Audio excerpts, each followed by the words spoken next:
Jasango genuke bizitza ez bagenu amaieran sinistuko, hilkorra garela onartzeak denbora opari bihurtzen du, eta jaiotzak eta heriotzak pertsona egiten gaituzte Hannah Arendten hitzetan. Mundura gonbidatuak izan gara. Mundu honetan sekulaz gaude guztiz etxean, eta agian zauri hori presente izateak, hilkor kondizioa partekatzeak, gure artean adeitsuago egin gaitzake. Horrela alda. Galdera basatiak, Inigo Martinezen saioa. Engainoan ari gara flotazuk eta ni erdin ikusten ditugu kolorearekin pentsatzen dugu batik daude pobreak eta beratxak. Gaur, heriotza. Ongi etorri Galdera basatiak podcastera. Ematen du gaurko saioan existentzialista tragiko bihurtu behar galdera basati eta agian gai beldurgarri baten inguruan arituko garelako, heriotza. Baina agian hori bera da gizaki egiten gaituena, hilkorrak izatea. Edozein modutan, galderen inguruan aritzeko ez gara bakarrik egongo, Mai Nazabal filosofiako irakaslea eta ikerlaria gonbidatu dugu, bere eskutik eta bere hitzekin behintzat ibiltzeko. Kaixo, Mai. Kaixo, Inigo. Gure podcast honetan, galdera basatien inguruan ari gara, baina ez bereziki galdera gordinak goraipatzeko, baizik eta hau partekatzea sendagarria, lasaigarria, pizgarria eta atsegina ere izan daitekela pentsatuz, ez? Zein da zuri adibidez azken aldian loak entzen dizun galdera existentzial horietako bat? Lehenengo esan, zorionez, oaingoz behintzat lo neiko ondoiten jarraitzen detela, baina buruan badabilzkit azken aldian, galdera existentzial edo kontsiratu daitezken batzuk, eta pentsatu nahi dut, pentsatzen dut, eragina izan dezakela 30 urte inguru hortan ibiltziakin. Gazteagoan nintzanean igual pentsatzen 30 urtetan denak bizitza antolatu eukiko zutela, eta guain antolaketa hortatikan galdera gehiago dazkat, lana, etxia, lagunak, familia, ordun bizitzako alderdi guztiak eragitizkiate galderak. Eta galdera hoiekin, bizitzan edo etorkizunan puzlia osatzeko momentua edo hoixe deterronka guain, pieza bakoitza izeleko eman, nola zaindu, nola elkartu, eta orduan hor nabil. Ematen du heldua izatea mito bat dela. Igual. Bitzia da, nola irudikatzen genuen adineko jendea, eta, gero gu adin horretara heldu aurretik, eta gero zean aldatzen den, ez? Baina, tira galdera basatiak indar handiz agertzen dira urtzaroan, eta aipatu diguzun adinaren kezka umea zinenean ere eragiten zizun, edo etorkizunaren kezka, edo besteren bat buruatzen zaizu haurtzaroan indar gehiago zeukana? Umetan enuke esango etorkizunak bereziki kezkatzen inunikan, gehieneko etorkizunaz pentsatzen nun, umia egite zaion, ze izana ezu handitan, galdera esate ziatenean edo botatze ziatenean. Kasu hortan nik neiko arginekan, irakasle erantzuten nun, eta hor bukatzezan nire etorkizunekiko kezka. Baino, egia da, eta gaurko gaiakin zuzenki lotuta, heriotzan inguruan pentsatzen nula, eta gogoan dut, ez dakitzen bateaino dan fidela oroitzapena, baino ze irudi etortze zitzaian burura heriotzaz pentsatzen nunean. Eta telebistakin daka lotura. Gutxi gora bera, garai hartan aur gehien ohi bezala pentsatzet telebista ikustea gustatzen zitzaian. Eta ondorioz telebista gabeko egun bat luzia iruditzen zitzaian. Hoizan kezkan abia puntua. Esaten man nun, telebista gabeko egun bat luzia baldin bada, hastia are luziagoa. Eta hilabete gaia zesanik ez. Tanik banekin hilkutxan enula telebistekan izango. Orduan, zein hilkutxan, oinbeste denborakin, eta telebiste gabe. Zelako irudi potentea, Telebista entretenimendu gisa eta heriotza betiereko asperdura gisa, ez? Bai. Ez dakit, agian irudikatzea alegintzen gara, ez? Irudika ezina, baina existentzialista baino filosofikoago jarriz, galdera orokor eta zuzen bat botako izu. Zer da zuretzako haurtzaroa? bueno, ez dakit filosofo honan zentzua, baina ez nuke jakingo definitzen. Zerkin lotu esango nizuke, eta horrekoakin lotuta denborakiko ikuspegi batekin lotuko nukela, edo justu horrekin, ez da, denboran ikuspegi bat eduki beharrez izatiakin. Hau da, oraina da aurrakumiak biziduna, eta kitxo. Eta hor, Schellerrek botazun, bueno, edo bere esaldi bat bada, umeak garenean, orainaldia indabizian, honeztugun ez oroitzapenik ez da etorkizuneko planik ere. Gaztetan, hainbeste dugu bizitzeko ez dugula iraganean pentsatu ere egiten, zartzaroan bestalde, dagoeneko gutxi dugu bizitzeko eta iraganeko oroitzapenak besterik etzaizkigu geratzen. Orduan hor kokatuko nuke umiana, eta bestalde, eta lehenengo orainaldi hori bizitziakin eta iraganari eta etorkizunari horremesteko garrantzilik ez emateakin. Eta geho ere loakin, lehenengo galderakin lotuta esango nuke, nik aurretan behintzat amesgaiztua gora bera kezkaik ez nula izaten gauetan, eta horren lo ondo iten nula, horren horrekin ere lotzen dut aurtzaroa. Bai. Kuriosoa da, batzutan ere lo egitea eriotzarekin lotzen dela entzuten da, eta pentsatzeko lotura bat kartzen diguzu, ez? Eta zumai urteetan zehar aurrekin elkarrizetan aritu zara, ez? Aurre filosofiako tailerretan, eta zerkan animatu zinduen umeekin elkarrizeta filosofikoak antolatzera eta gidatzera? Bai, bueno, lehen esan bezala, txikitatikan oso argi izanun irakasle izatia, eta filosofiako gradua hola aukeratu nun irakasle izateko zerren irakasle hortatikan. Eta gradua bukatu ondoren, hor filosofiako tailer batea hurbildu ginen ezagun batzuk, eta hoi izan zen igual abia puntua, pixkat muitu arazi gintuna, eta hortikan elkartu, sortu zen bai hartzun filosofikoa, jakin mine elkartiare bai, eta hortikan hasi ginen aur filosofia saioak antolatzen. Ederto, eta gogoratzen duzu, saioetako momenturen bat, bereziki polita, gogorra, dunkigarria gurekin partekatzeko? Horri, nahiko buelta eman dizkiot, eta ez dut goatzen nola momentu partikularrik, baino bai orokorrian ze sentsazio izaten un saio hauek bukatu ondoren.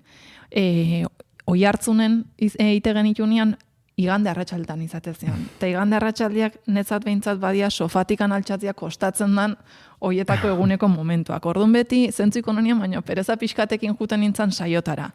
Egia da, saiotik atatzen nintzen, da esaten, eskerrak altxana izen sofatik. Eta sentsazio polita izatezan. Eta gurasuakin ere elkarrizketa kuriosoa izatezan, ze batzutan botate ziguten, aurreko saioan zenbat aitu zinaten, ontaz eta ontaz, gero etxiane komentatu genuen, eta bestalde beste batzuk esate zuten, galdetu jego umia izemuz, eta esan digute, ondo. Eta orduan, esaten nuen, bakoitzak nola bizidun, eta hoi polita izatezan. Bai. Bueno, agian ez zuten gurasoekin filosofatu nahi, bakarrik taldean, ez? Bai, izan lehik, edo gurasoen aurrian esan nahi, ez dakit, ze izan lehiken, baina bai. Baina ematen du modu batera bestera elkarrizketa jarraitzen zuela, ez? Bai. Zera gelitzen hor bakarrik espazio hortan. Bai. Gaurkoan, zu aurrekin gidautako galdera konkretu baten inguruan ari gara, eta, eriotzaren inguruanen, eta kanta bat eskatuko dizut, mai pizgarri gisa, ez? Auziarekin lotzen duzun kantaren bat, zein izan daiteke? Egia da, eriotzakin lotuta, hainbat abesti etortzezkeala burura, baino denaken nahiko esplizituak zian. Hau da, norbaiten eriotzaren gainean idatzitakoa. Izan estrenatu herrian, zetaken hileta kantu nafarra, edo ibilbide diren ama, edo dana dalakoak. Ta orduan nahi nun pixkat igual gaia orokortasun handiagoz lantzentzun kanta bat ekarri, eta orduan aukeratuet sentaldean atzo gaur biharzan abestia. Ez du zuzenean eriotzan gaia nagusitzat, igual gehiago hitzetan du ja aipatu den denboran esanaiaz, oraina iragana etorkizuna, baina iruditzen zait abesti egokia dela gaurko elkarrizketan oain arte esandakoaren eta gero datorrenaren zubilana egiteko. Entzun dezagun.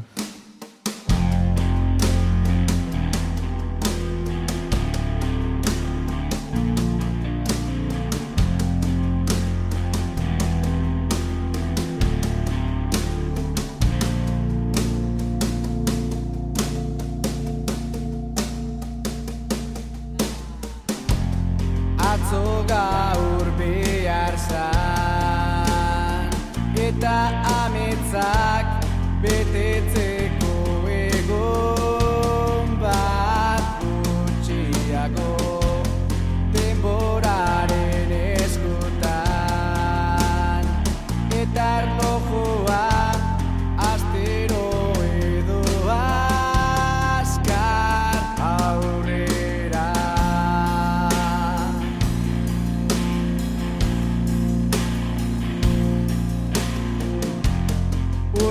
bat ulertzeko. Alkalamekon izan den presoare galdetu, hilabete bat zer den. Haurdun dagoen neska gazteare galdetu, oroitzapenak ahaztu albadira. Tempus fugit, ez? Denboraren jariotasuna kantan, agerian izan ginena, garena, izango garena. Dena demai, egungo munduan eriotza gai tabu bat dela, entzun ohi da, ez? Eta zer uste duzu, ez? Aurrekin eriotzari buruz hitz egitea komenigarria da, edo hobe da haiek gai atera arte ez aipatzea, ez? Horri buruz? Bai, ados nago, eta esango nuke eriotza gai tabua badala. Eta hoi denok pentsatu dezakegu, edo denok indezakegu esperimentu txiki hoi, ez da? Galde diezaiogun, zenbatetan hitz egin dudan, elkarrizketa edo hitzindeten, edo denboraz, eriotzai buruz. Eoia partekatu dituten, eriotzaren inguruko kezkak, hausnarketak norbaitekin. Hoi tabu izaera hoi zatik handun edo, esango nuke kulturala dala, hau da, orokorrian gizarte modura bizkarra ematen diogun zerbait badala. Naiz da paradogikoki, hasieran Hannah Arendten hitzek gogorazi diguten, pertsona modura denok partekatzen den ezaugarri bakarra, dan. Galdetuko bazenit ia betidanik horrela izan den, ez nuke jakingo zer erantzun. Baina bai esan badakatela irudipena, duela urte batzuk eriotzak presentzia handiagoa zula gure egunerokoan. Ez dakit tradizio doituren eskuti beharroa da, baina etxetan gaubelak itia. Edo hileta elizkizunetan hilakoak presente eukitze hoi. Oso hospitalarioa da gaur egun eriotza, eh? Bai. Galdu du gertutasun hoi, ez dakit. Testu inguru hontan aurrekin eriotzai buruz hitzein, ez naiz gaian aditu, baino iruitze zait eriotzari buruz naturaltasunez hitzeitiak ez diola kalte egiten inori. Eta bide horretan aurrekin ere eriotza hitzeitia komenigarria delakoan nago. Ez dakit aurrei eriotza gorretziak ze mesede indezaken edo zer dagon horren atzean. Aurrak babesteko tendentzia edo gehiegizko tendentzia bat, ez dakit. Baina kuriosua da, izanen naizta orokorrian saiatu aurrei eriotza gordetzen edo, bai aur txikienekin, aur filosofiako saiotan edo baitare klasetan egunerokoan, zer gertatzen da hil ondoren galdera, modu natural batian ateatzen da. Eta ondorioz, modu batera edo bestera, aldarrikatuko nuke hitzein behar dela. Haiek ateratzen dute. Badibez aur filosofiako saiotan, lehenengo saiotan beti, ze gaitaz edo hitzen eiko zenukete, eta bat da unibertsoa, eta bigarrena da, zer dago hil ondoren. Bai. Galdera hor dago presente orduan. Galdera hor dago. Ez dakite eriotzan aditu izaterik dagoen, lehen aipatu zu ez, aditua gaia. Igual gehiozan haurtzaroan ez naizela aditua, Baina, ez batian eta ez bestian. Eta horrek zer esaten dute eriotzari buruz zure tailerretan? Bai, esango nuke, bai aurrak eta bai gaztetxoagoak eta klasetan, gaia naturaltasunez planteatu izan dala.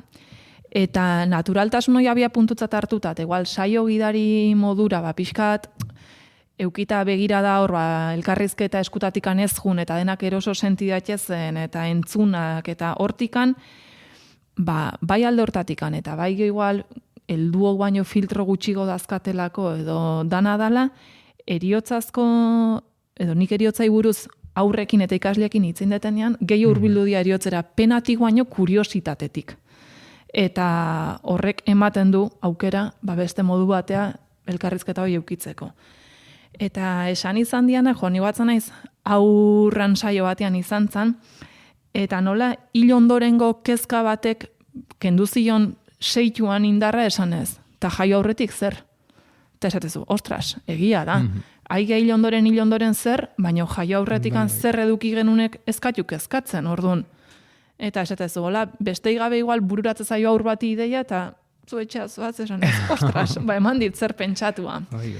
Eta bestalde kuriosua da, beti ateatzen dalako hilezkortasunan ideia. Hasieran bote prontuan denai desiragarri iruditzen zaie, ez hiltzia, ze ondo, ez dakiz zer, denbora eukiko deu ontarako besteat, baino ez dute denbo asko bihar izaten, eta ez aurrak eta ez geho ikasleak eta esateko, igual ez da hain idea ona, ez da? Eta ari hortatikan tiratzea gustatzen zait, ikusteko azken batean, nola bizitza duen zentzua edo heriotzak ematen dio neina handi batean, eta hor badao, ikasle batek esatzena, bizitzaren xarma, eta ez dakit, xarma da nitza, baino, bai, zentzu puntu bat behintzat, esango nuke baietz. Bai, bitxia da, ez? Hilezkortasuna beti ematen du ametsa dela, baina izan daiteke ere amets gaizto bat, Bai, nik uste zenbat eta gehiago pentsatu eta jabetu hilezkorra, zertarako, zer ingo nuke denbora amaigabe eukitan, ere ingurukoak, hor sortzen dan bola hori geho ez da, ez iruditzen desiragarria danik. Eta ditu mai aurrekoan aur literaturaz aritu ginen, eta orduan aurreko saioan bai, eta buruatzen zaizu umeekin heriotzaren gaia lantzeko ipuinen bat, konkretuki? Iruditzen zait, badaola ipuintxo bat, baina altxorro bat dana, Uxu Alberdik idatzita eta Araiz Mesantzak ilustratutako hili ipuina. Eta aproposa iruditzen zait gaia lantzeko bai, eta baitare elkarrizketa bultzatzeko galdera bakarrikan planteatzen ditulako. Hau da, ez da inungo erantzun edo morale jaikan, eta orduan pizgarri egokia izan daiteke galderak bideratu gabe, galderak mai gainean jartzeko. Eta hola aurkezten da liburu, adin batetik aurrera, hil egingo garela ulertzen dugu, ulertzen saiatzen gara. Eta horixe da, autoren hitzetan proiektuaren abiapuntuko hausnarketa. Eta, ideia bat itxeko, galdera batzuk, izan daitezke ez da, edo azaltzen dianak, hilda gaudenean ez gaude, bizirik gaudenean gaude, betiko hiltzen gara, noiz arte, eta pertsonalki, eta txikitako maik, telebistakin zituen buru ustiak kontuan hartuta uste ipuinak bete-betian asmatzen dula gaia aurren perspektibara eramaten.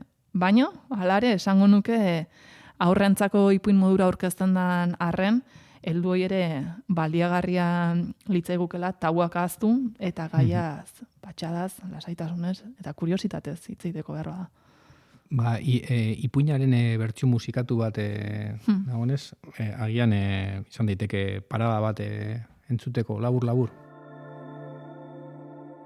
Hilda gaudenean ez gaude. Bizirik gaudenean gaude. Betiko hiltzen gara. Noiz arte ordea? Noiz hasten gara hiltzen? Jaiotzea alderantziz hiltzea da. Izarretan dauden hilak itzali egiten aldira goizean. Zeruan daudenak ez aldira erortzen. Hotz egiten aldu zeruan. Hildakoek ametxik egiten aldute. Euliak gelditu egiten aldira hiltzeko. Hildako txoriak zeruan lurperatzen dituzte. Mantxoago hiltzen aldira karakolak erbia baino. Nola hiltzen dira algak? Egunen batean danok hilko gara. Gainerakoetan ez ordea. Zer dago hil eta gero? Ez errez. Eta pixka bat urrunago? Harriak hilda aldaude. Bizirik aldago izea. Arnazarik hartzen aldu goroldioak. Lurraren kontra hiltzen alda euria. Ostoek hiltzan tantzen egiten dute. Gu jaiotzeko nor hil behar izan du? Inor ez da besteren ordez hiltzen. Non itxarotzen digute hilek, zin estaziotan. Hildakoekin isilka hitz egiten da. Delikatuak dira. Jaio aurretik hildanengoen. Denok hiltzen gara, baina ez gara denok jaiotzen. Hiltzea ez egotea da. Non ordea? Hilak ez dira mugitzen. Ez da askura badute ere. Ez dute askurarik izaten. Ez da zurretan ere. Hilak aspertzen aldira hilik egoteaz. Hildakoek ahaztu egiten gaituzte? Oroitzen alduzu hildakoren baten ahotsa? Aiteetakoak hilda dagoela. Eta hiltzea flotatzea balitz? Zabaltzea. Isiltzea. Askatzea. Abiatzea. Pausatzea. Lanbrotzea. Eskutatzea. Harritzea. Asmatzea. Ulertzea. Jakitea. Batzea. Desagertzea. Jaiotzea. Itzultzea balitz hiltzea. Ez zaite zili. Egin kilikili. Mario Benedettiren poema bat aipatu nahi dizute denbora pasa iturikoa, ez? Eta gutxi gora bera alaxe dio, ez? Umeak ginenean 30 urtekoak zarra ziren, putzu bat ozeanoa zen, eta heriotza ezen existitzen. Gure gaztaroan 40 urtekoak zaharra ziren, laku bat ozeanoa zen, eta heriotza hitz bat baino ez. Eskondu ginenean 50 urtekoak ziren zaharrak, itsasoa ozeanoa zen, eta heriotza besteena. Egun, jada zaharra garela, ozeanoa behingoz ozeanoa da, baina heriotza gurea. Apur bat aipatu dugu hau, ez? Pizkate nola adinarekin aldatu alden kezka edo heriotzaren ikuspegia, baina heldu aldiogu berriro ere eta hortik abiatuta galdetuea asko aldatzen den heriotzaren inguruko galdera adinaren arabera, ez? Bai, eta baitu, uain bururatu zait, nire amak erabiltzen duen irudi bat da ondartzako lehenengo hilarana. Nola pixkanaka eta Mario Benedettiko ozeanoa aipatzen dut, nola adinen aurrera junale ikusten duen bere burua itsasotik hurbilago. Guain dela urte batzuk etzen ondartzako lehenengo hilaran, jendia zekan, baina adinen aurrera junala nola idan hurbiltzen hortara. Ez dakit gustatzen zaion, baina hurbiltze hoi. Baina hurbiltzen nahi dela konstiente da, galdetuko jot, urrena. Baina bai argi, esango nuke... Zenbat irudi poetiko, egartzen ziguzun, Ja, bueno... Poetiko existenzial edo ez dakit, baina bai, azotan hori. Bai, eta baina bai, esango nuke aldatzen dela. Ustet kontranatura punto bat ere badula gaztetan heriotza presente edukitziak. Teorian badakigu, gerta dakigukela, edozein momentutan, ekotxe istripuak, beste, gaixota, bai badakigu, baina esango nuke egunerokoan, salbuespen meintzat, ez deula hoi hain presente eukitzen. Udako planak itetugu, datorren ikasturtean zer, datorren urteko aurreikuspenak, orduan, bizitzako ritmo hortan ez nuke esango hain presenteak haunikan. Aldiz, adinean aurra inala, gertuago ikusten da, heriotza eta esango nuke hurbiltasun horrek alda ezakela bizitzan perspektibaren. Nire ama itxasora hurbiltzen nahi dan hortan, uste aldatzen dulat aldatu dezakela. Baina horrekin lotuta bai gustatuko litzaiakela bereizketa bat ikia heriotzan inguruan. Bueno, heriotzan inguruko galderai buruz.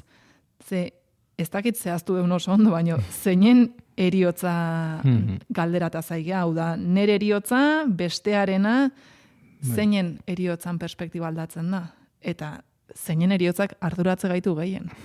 Bereizketa interesgarria da, ez? Interesgarria da. Ze, bueno, askotan ematen du oso modu abstraktuan hitz egin aldera heriotzari buruz, baina gero ere oso konkretua da, ez? Bai. Aldi berean. Ta nik uste eta adinakin igual ardura hoi ere aldatzen dala.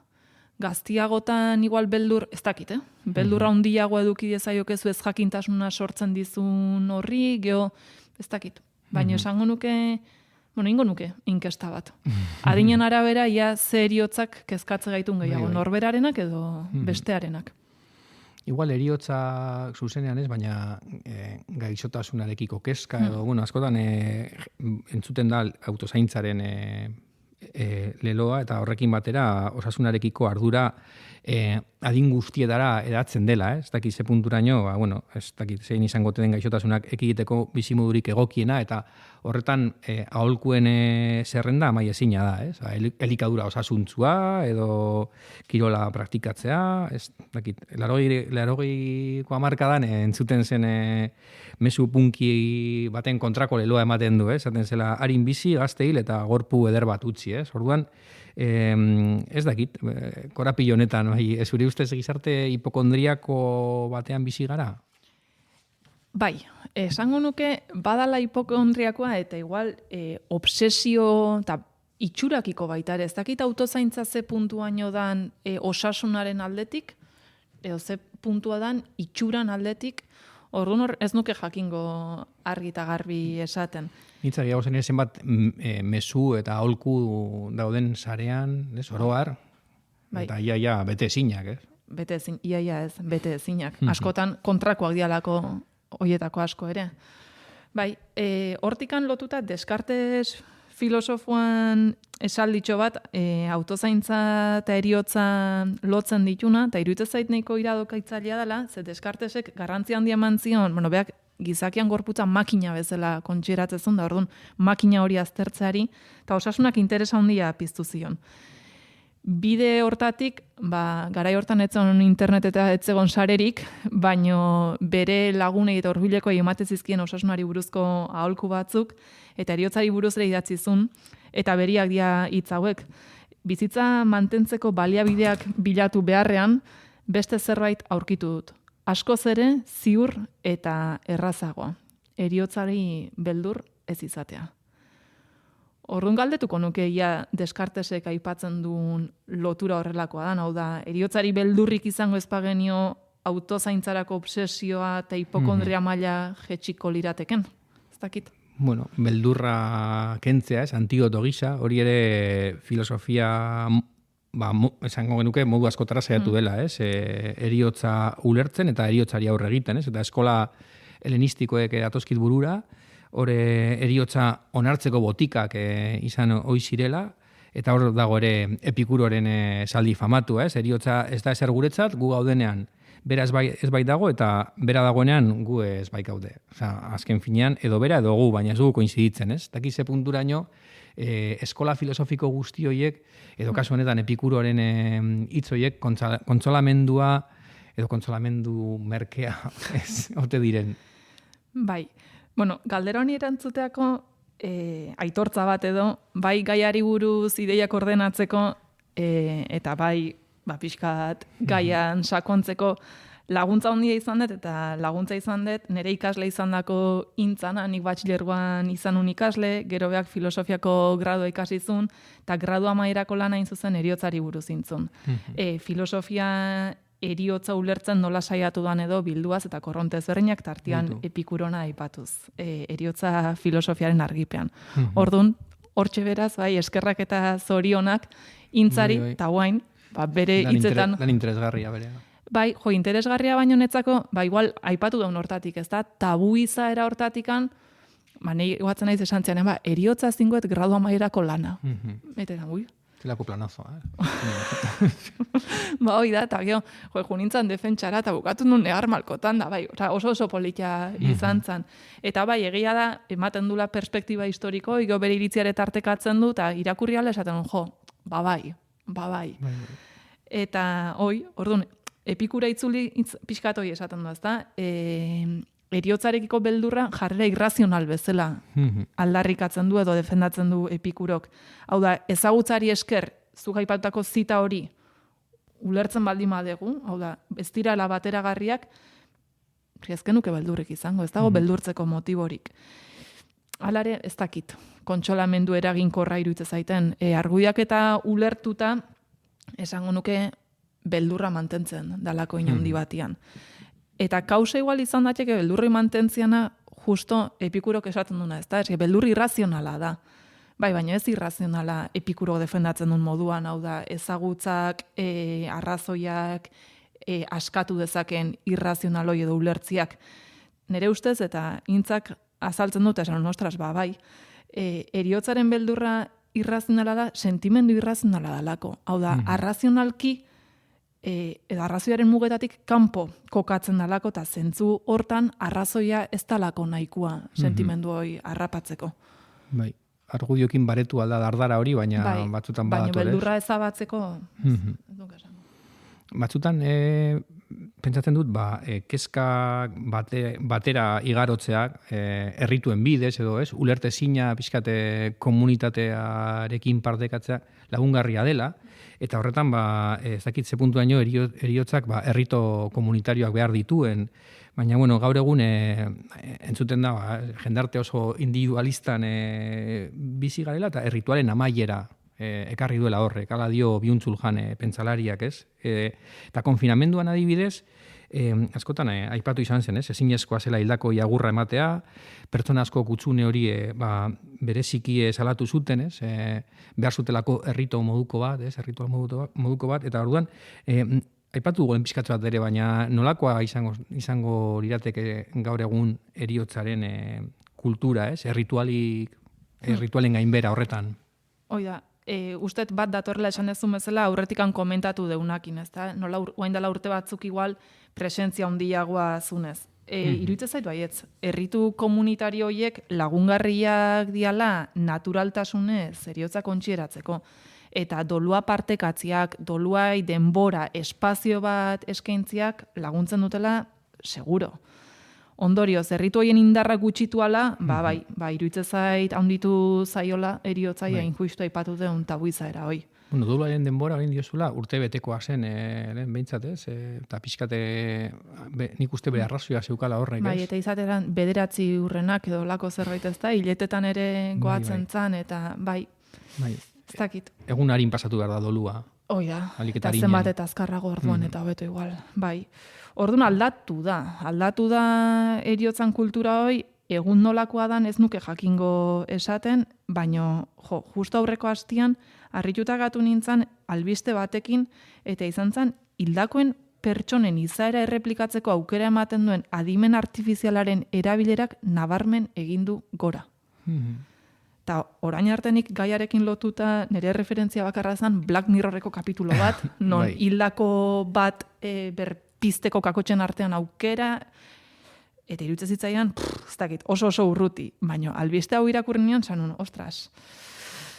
Eta datuan arabera, hoi da, geroz eta gehiago dira, maite denaren heriotza kudeatzen laguntzeko adimen artifiziala jotzen dutenak. Eta ni ez dakit erakargarria edo oso arriskutsua iruditzen zaiten, esango nuke bigarrena. Bai, egia da, ia, bueno, dolua ezinezkoa bilakatzen duela. Bai, bueno, ze punturaino ez ikusi nuen ere badaudela aplikazio bat WhatsAppean aritzeko hildakoekin, eta datu guztiekin saiatzen dira errepikatzen, ez? Zeintzuk izango ziren elkarrizketa posibleak eta mantentzen dela hor erlazio moduko bat, digitalki. Dolua kudeatu baino egiten duna da, dolua ezabatu edo, eta azken batean dakarna da, errealitatearen desitxurak eta hoi ez dakit mesedegarri dan. Testu inguru hontan, eta intzan lanetikan bai zita bat ateata Ana Carrasco konderen hitzak, eta nola aurkezten dituen doluari aurre egiteko 2 modu, La muerte en común liburuan. Eta iruditu zait, igual bide hau hartzia hobia dala adimen artifizialak ekarri diezagukena baino. Oroitzapena horrek uzten duen aztarna geure barnean dagoia da, baina geure erabakia izango da hori ondoratuko gaituen pisu bilakatzea edo aurrera egiten lagunduko digun indar bihurtzea. Bai, zita ederra. Bai. Eta 2 bide planteatzen dira hor, zeharo desberdinak, doluari aurre egiteko. Egia da baita ere, ze punturaino gure erabakia, kasuak eta kasuak gaude, baina bai, eta komunitatea kontuan hartuta eta iruditzen zait baietz. Hala ere, hilezkortasun digitala bada ere, ez dakit ze punturaino, lehen aipatu duzu, ateratzen dela gaia, tailerretan, eta harin ikusten dela ez dela hain desiragarria, baina hala ere, historian zehar hilezkortasuna erlijioari lotua egonda, baina baten du, 21. mendean, informatikariek edo ingeniariek bere ganatu dutela gaia, ze aurrerapen teknologikoek giza muga guztiak gaindituko dituztela pentsatzen da, edo behintzat ala dio mugimendu transhumanistak, eta, bueno, besteak beste pertsona eta makinen arteko fusioa aurre ikusten dute 2050 derako, ez dakit, zer uste duzun mugimendu horri buruz, epatu dugun amets edo amez gaiztoa ote den? Emateit izugarrizko erreparua eta ziurgabetasuna. Eta olako aurre ikuspenak ere, zaizkit bate erakargarriak iten. Iruditzen zait hor galdera handi bat inberdala, hilezkor zertarako eta ze baldintzatan. Izan heleno komentatu deu, hilezkortasunan ideia erakargarria da, puntu bat arte. Iruditzen zait azalekoa danik dala erakargarritasun, ez dala benetakoa. Ta ondorioz, iruditzen zait eta defendatuko nuke gizarte bezala ez deula ideia hortan tematu behar. Existentzian amaierak sortzen du sentimendu bat, esan deu hoi ezabatzia zaila dala, baina esango nuke sentimenduei mantendu behar deula. Eta pentsatzet kontra esankorra ematen duen arren, Eriotzak ematen diola bizitzari xarma hoi, zentzu hoi, eta badala nolabait bizitzan eragile bat, eragilea. Eta orduan, bizitza edozein momentutan bukatu datekeneko sentimendu eta kontzientzia hoi edukitzia, bizitza aurre emateko ezinbesteko iruditzen zait, orduan hor txoptziko nuke. Amaieraren distira horrekin, Bai. ze punturaino amaierak ere distira ematen dion bizitzari oroar, horrekin ere amaitzen du gaurko saioa, eta, bueno, solaskide hilkor, baina bizia izan garela hala uste dut, eta egia da alderdi transhumanistaren aldeko propagandarik ez dugula egingo gai. Ez dugu egingo. Ze badago horrelako alderdi bat ikusi nuen Amerikako estatu batuetan, eta, bueno, gobernuari eskatzen dio inbertzio gero eta gehiago hilezkortasunaren aldeko ikerketan, eta Silicon Valley egiten dituzte haien kanpainak, eta, bueno, hori behintzat zalantzan erabat utziko dugu. Bai. Dena den, Miguel Hernández poetak, 3 zauri daudela aipatzen zuen, bere poema polit batean, bizitza, heriotza eta maitasuna, ez? Eta orduan, bueno, datorren saioan azken honi buruz hitz egiteko aukera izango dugu, Izaro Toledorekin, eta, bueno, gaurkoan Mailin Azabal, eskerrik asko Mai, tortzagatik. Mil esker zuri, gonbidapenagatik eta hau partekatzeagatik. Argiaren podcastak. Podcast hau libre eta doan zabaldezakegu Argiaren komunitatea osatzen duten milaka lagunek proiektua diruz babesten dutelako. Zuk ere kazetaritza independentea babestu nahi baduzu, egin Argiako kide.